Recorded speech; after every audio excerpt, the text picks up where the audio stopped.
How you doing, guys? I've got no Sigmar Saturday video for you today, and I'll explain why in today's episode of Trukkin with the Big Mek.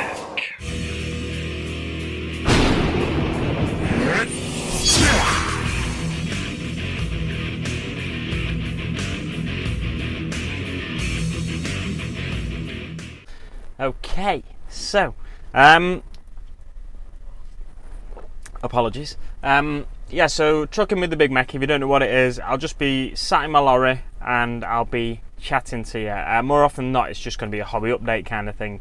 And this is why I'm going to explain why there's no Sigmar Saturday. So this week, I've done bugger all with regards to hobby. I've been doing a lot of overtime in work, and it's Saturday today when I'm recording this. And guess what? I'm in work doing overtime. So because I've been doing a lot of overtime in work, I've not been able to. Not that I've not been able to. I've not had the desire to do as much hobby. When I do more hours in work, I tend to just kind of slump in front of a TV at home when I get home. So there we go. It really decreases my hobby hours. It's not that work's stressful or anything. It's just it can be physically tiring at times. That's all. So it's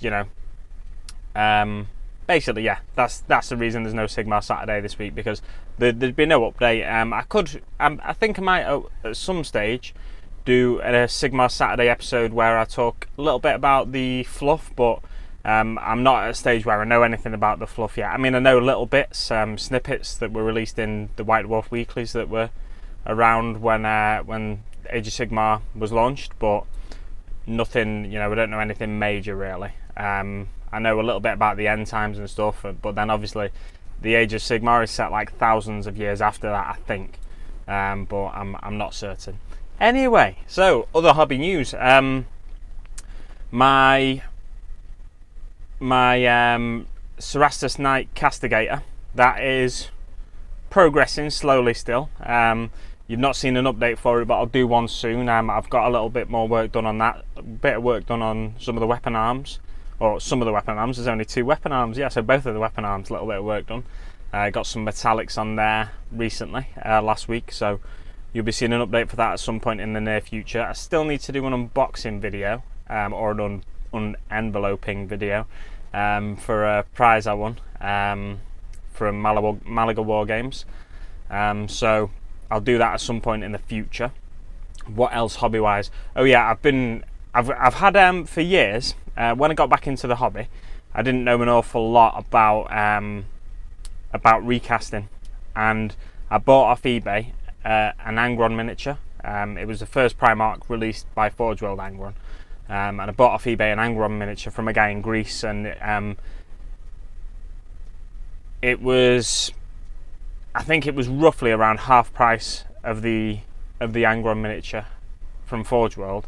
And looking at it now and now owning some Forge World miniatures, I can tell it's definitely a recast. But I've been cleaning that up in the hope that he's got a few little, the bubble holes when you pour resin, you can get little bubbles in it, and if you don't get rid of the bubbles before the resin sets, then the bubbles can burst in the setting process, I think. So he's got a few little holes dotted about his face. He had a bit of a blemish on his face, so I've been cleaning that up in the hope that I can use that as a practice miniature.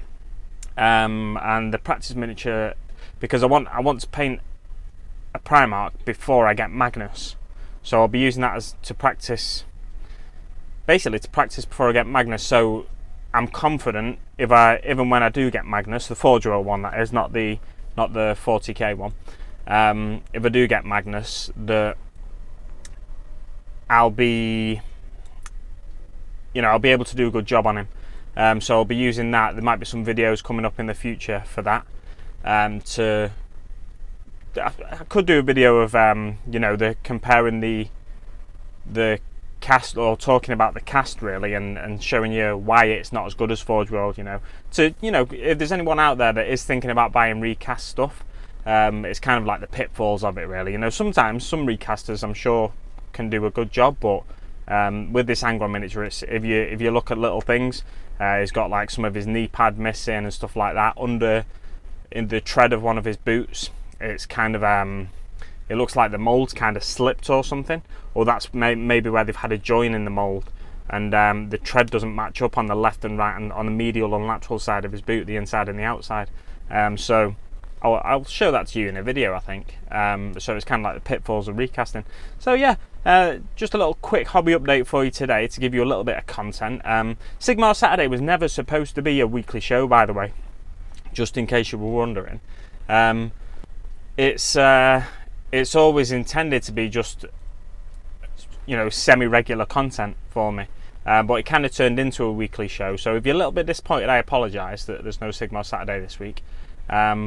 But it was more as well for me to keep track, same as much of my YouTube channel is, for me to keep track of how I'm doing with my hobby. Other news, the skirmish rules for, well, not the skirmish rules, but there's news about skirmish game for Age of Sigmar, which I watched Kiblam's video, basically summarising what we know about the skirmish game rules. And I commented on it. It sounds like a good excuse to buy some iron jaws to me, because I do at some point I want to get some iron jaws. I've got some that I've converted into meganobs for my 40k orcs, but the iron jaws in Age of Sigmar, I think, you know, they look really cool as is. So I will be painting some of them in the future, but I think that's probably a long way off for me. It was probably a premature comment saying sounds like a good excuse to buy some meganobs. It's more, you know, I with Age of Sigmar, I'm not as desperate to buy everything that comes out as I am with 40k, thankfully. You know, the Caradron Overlords, they didn't really do it for me. I don't know what it was. I think it was mainly the like the general guy for them with the top hat. I hate that miniature. I think it's stupid looking, and the balls, I'm not into them. You know, if you're into them, if that's your thing, then, you know, great, that's what gets you excited about the hobby. But for me, it's just they look really weird, these big balls. But the frigate and that, I think it'd be a cool conversion for like an orc freebooter, like is it the Chin Orc that Forge World do? So basically it's a big transport helicopter thing. So if I could put some big helicopter blades on the I think it's the frigate, the Archanaut frigate, the biggest one, put some big helicopter blades on that one on either end, or maybe even some sails or something like that, you know. I think that'd be a cool conversion. I've always thought about using a Dark Eldar Raider to do that, but now you've got basically what is actually a pirate ship, you can use that one. Yeah, so that's just a little bit, a few thoughts I'd share with you, and I'll leave it there. Yeah, all right, so thanks very much for watching, guys, and I'll see you on the battlefield.